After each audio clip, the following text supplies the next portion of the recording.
ইরানে হামলা ভুল ছিল, ট্রাম্পের স্বীকারোক্তিতে আলোড়ন। ওয়াশিংটন তেহরান পাল্টাপাল্টি হুমকির উদ্দেশ্য কোন দিকে?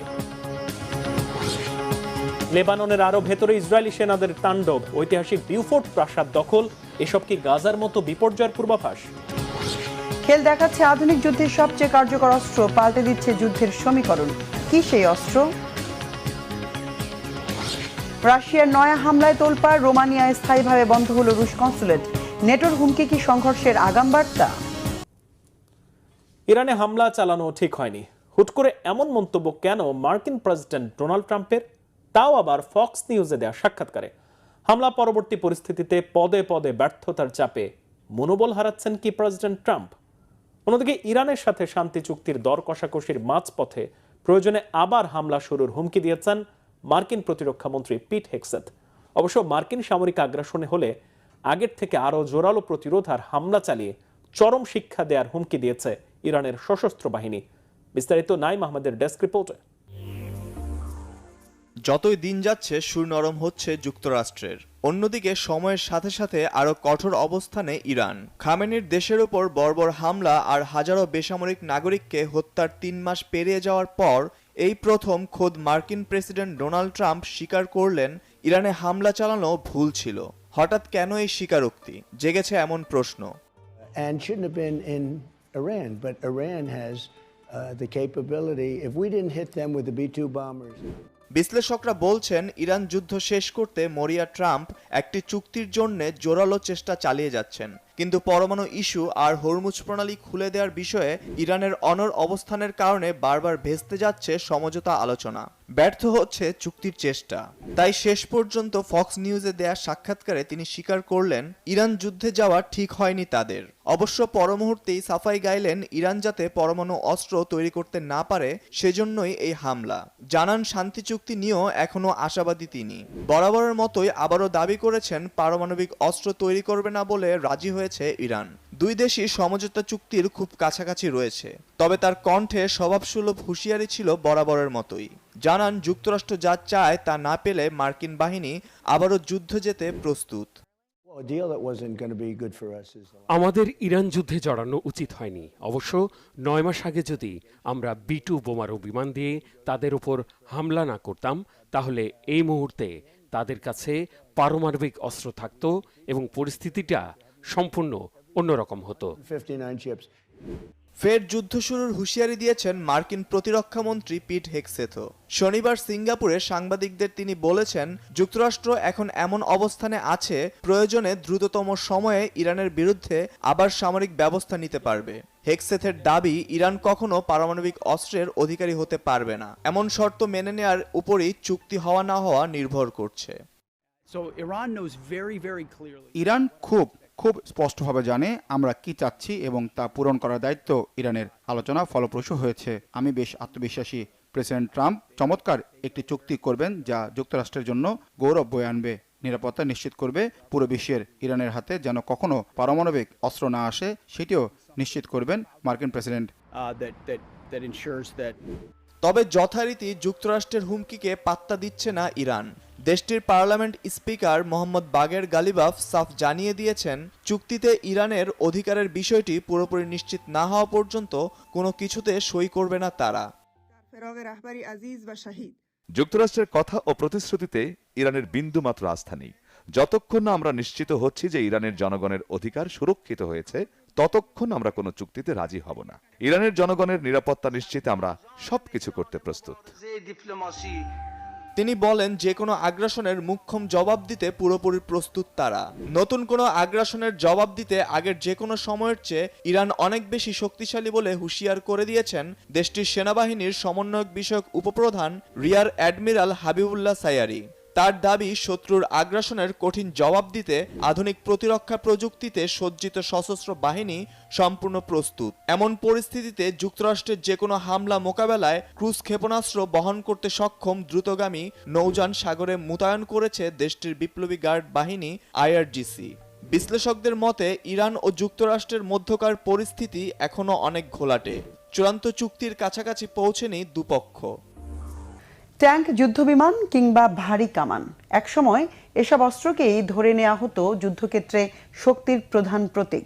সময় পাল্টেছে, সেই সাথে পাল্টে গেছে পুরনো সেই ধারণাও। এসব ভারী অস্ত্রের স্থান দখল করে নিয়েছে খুবই হালকা আর সস্তা অস্ত্র। এখানেই শেষ নয়, সক্ষমতা আর ফলাফলের দিক থেকেও ভারী সমরাস্ত্রকে বহু ক্রোশ পেছনে ফেলে নিত্য নতুন খেল দেখাচ্ছে নয়া এই মারণাস্ত্র। পাল্টে দিচ্ছে যুদ্ধের কৌশল আর সমীকরণ। কি এই মারণাস্ত্র? কেন একে বলা হচ্ছে আধুনিক যুদ্ধের সবচেয়ে কার্যকর অস্ত্র? নাইমা আহমেদের ডেস্ক রিপোর্ট। গত কয়েক বছরে যুদ্ধের ড্রোনের বহুমুখী ব্যবহারে অনেকেই হচ্ছেন চমকিত। এর সক্ষমতা দেখে চোখ উঠছে কপালে। যুদ্ধক্ষেত্রে ড্রোন ব্যবহারের এই প্রযুক্তি যে নতুন না, তা নিঃসন্দেহে চমকে দেবে অনেককে। মূলত প্রথম বিশ্বযুদ্ধের সময় থেকেই চালকবিহীন উড়োজাহাজের পরীক্ষা নিরীক্ষা শুরু হয়। ড্রোনের ব্যবহার ও কার্যকারিতা নতুন মাত্রা পায় ইউক্রেন যুদ্ধে। বর্তমানে শত্রুর অবস্থান শনাক্ত করতে, কামানের হামলার লক্ষ্য নির্ধারণে, সরাসরি আক্রমণে আর নজরদারির কাজে ব্যবহার করা হচ্ছে হাজার হাজার ড্রোন, যা শুধু যুদ্ধে খরচই কমাচ্ছে না, নির্ভুল আক্রমণে দিচ্ছে অভাবনীয় সাফল্য। ড্রোন প্রযুক্তি যুদ্ধকে মৌলিকভাবে পাল্টে দিয়েছে। যুদ্ধক্ষেত্রের এখন কয়েক কিলোমিটার জুড়ে এমন এলাকা তৈরি হয়েছে যেখানে ঢোকা অত্যন্ত ঝুঁকিপূর্ণ। কোনো যানবাহন বা সেনা সেখানে ঢুকলে কয়েক মিনিটের মধ্যেই ড্রোনের লক্ষ্যবস্তুতে পরিণত হতে পারে। বিশেষজ্ঞদের মতে যুদ্ধের সবচেয়ে বড় পরিবর্তন এনেছে এফপিভি বা ফার্স্ট পারসন ভিউ ড্রোন।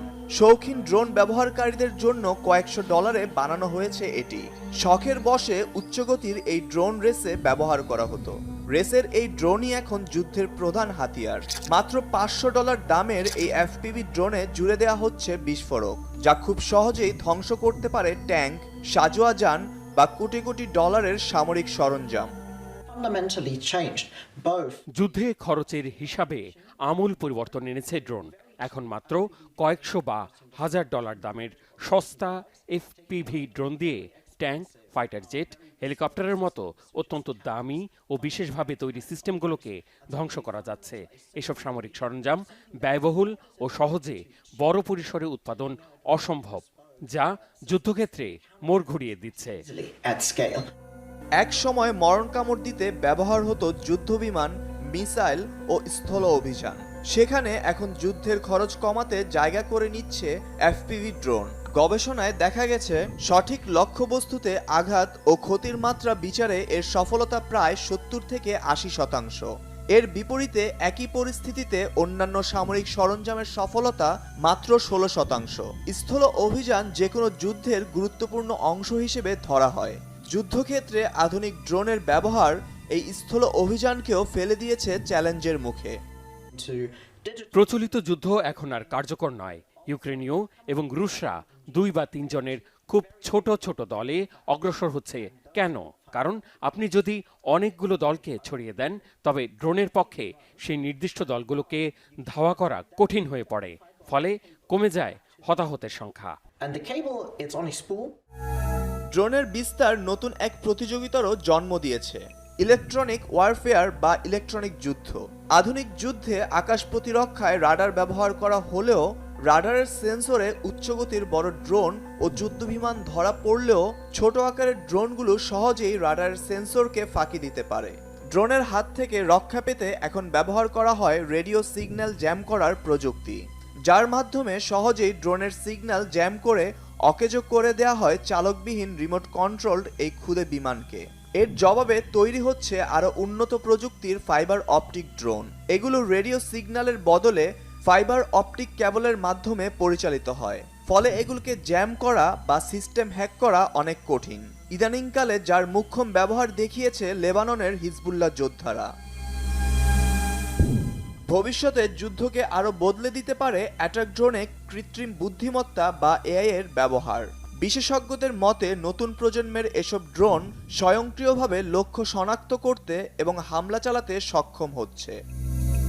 ইরানের সামরিক আগ্রাসন থেকে শিক্ষা নিয়ে চেনা শত্রু যুক্তরাষ্ট্রকে ঘোলা পানি খাওয়ানোর প্রস্তুতি নিচ্ছে চীন। ব্রিটিশ সংবাদ সংস্থা রয়টার্সের প্রতিবেদনে দাবি করা হয়েছে, চীনের নয়া সামরিক অবকাঠামোয় প্রথমে হামলা চালিয়েও সুবিধা নিতে পারবে না মার্কিন বাহিনী, ধ্বংস করা যাবে না বেইজিংয়ের পাল্টা হামলার সক্ষমতা। প্রত্যন্ত মরু অঞ্চলে গড়ে তোলা এই অবকাঠামোয় আছে ক্ষেপণাস্ত্র উৎক্ষেপণ প্যাড, বাংকার এবং যোগাযোগের বিশাল নেটওয়ার্ক। কেন এই আগাম প্রস্তুতি? তাইওয়ান নিয়ে ওয়াশিংটনের সাথে তিক্ত টানাপোড়েনে চরম পরিণতির আশঙ্কা করছে কি বেইজিং? শহীদ আরাফাতের ডেস্ক রিপোর্ট। চীনের পারমাণবিক নীতির অন্যতম ভিত্তি হলো আগে পারমাণবিক অস্ত্র ব্যবহার না করা, অর্থাৎ চীনের বাহিনী আগে থেকে কোনো পারমাণবিক যুদ্ধ শুরু করবে না। তবে শত্রুপক্ষ প্রথমে হামলা চালালে নিজেদের অস্ত্র যেন অকেজো হয়ে না পড়ে সে বিষয়ে সতর্ক চীন। তাই এবার দেশটি এমন এক সামরিক স্থাপনা বা কমপ্লেক্স তৈরি করছে যেখানে শত্রুপক্ষ প্রথমে হামলা চালালেও বেইজিংয়ের সামরিক সক্ষমতা ধ্বংস করতে পারবে না, বরং মুহূর্তেই পাল্টা প্রতিরোধ গড়ে তুলতে পারবে চীন। আর বেইজিং এই উদ্যোগ এমন সময়ে হাতে নিয়েছে যখন তাইওয়ান বিষয়ে যুক্তরাষ্ট্রের সাথে চীনের উত্তেজনা চরমে পৌঁছেছে।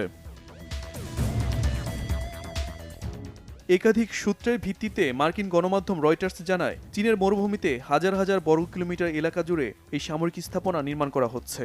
আর এই স্থাপনায় আছে শত শত প্যাড, বাংকার ও যোগাযোগ নেটওয়ার্ক। বিশ্লেষকদের মতে এই স্থাপনায় সামরিক বাহিনী ও তাদের ব্যবহৃত মিসাইল, ড্রোন সহ বিভিন্ন ধরনের মারণাস্ত্র থাকবে। রয়টার্সকে দেওয়া সাক্ষাৎকারে 5 জন নিরাপত্তা বিশ্লেষক এ বিষয়ে একমত হয়েছেন। এই অবকাঠামো সামরিক উদ্দেশ্যে ব্যবহৃত হলেও ব্যালিস্টিক মিসাইল রাখা হবে কিনা তা নিয়ে সংশয় রয়েছে তাদের। সম্প্রতি স্যাটেলাইট ইমেজের ভিত্তিতে রয়টার্স জানায়, অবকাঠামোতে রয়েছে গভীর রাস্তা ও ভূগর্ভস্থ সংযোগ পথের বিস্তৃত নেটওয়ার্ক, যা মরুভূমির গভীরে ছড়িয়ে গেছে। এসব পথ কংক্রিটের উৎক্ষেপণ প্যাডগুলোর সঙ্গে যুক্ত, যেগুলো পাথুরে উঁচু নিচু এলাকা ও শুকিয়ে যাওয়া খালের মধ্য দিয়ে চলে গেছে। সম্প্রতি মার্কিন প্রেসিডেন্ট ডোনাল্ড ট্রাম্পের চীন সফরের পর তাইওয়ান বিষয়ে আবারও দুই দেশের মধ্যে উত্তেজনা বেড়েছে। চীনের প্রেসিডেন্ট শি জিনপিং যুক্তরাষ্ট্রের প্রেসিডেন্ট ডোনাল্ড ট্রাম্পকে সতর্ক করে বলেছেন, তাইওয়ান প্রশ্নে দুই দেশের মতপার্থক্য সঠিকভাবে সামাল দিতে না পারলে পরিস্থিতি বিপজ্জনক পর্যায়ে পৌঁছাতে পারে। এতেই প্রশ্ন উঠেছে, ভবিষ্যৎ যুদ্ধ পরিস্থিতি সামাল দিতে দ্রুত গতিতে নিজেদের সামরিক শক্তি বাড়াচ্ছে কি চীন? আর এসব অবকাঠামো নির্মাণ কাজের ব্যাপকতা ইঙ্গিত দেয় চীন তার স্থলভিত্তিক পারমাণবিক বাহিনীকে সুরক্ষা ও পরিচালনার জন্য বৃহৎ পরিকল্পনা হাতে নিয়েছে।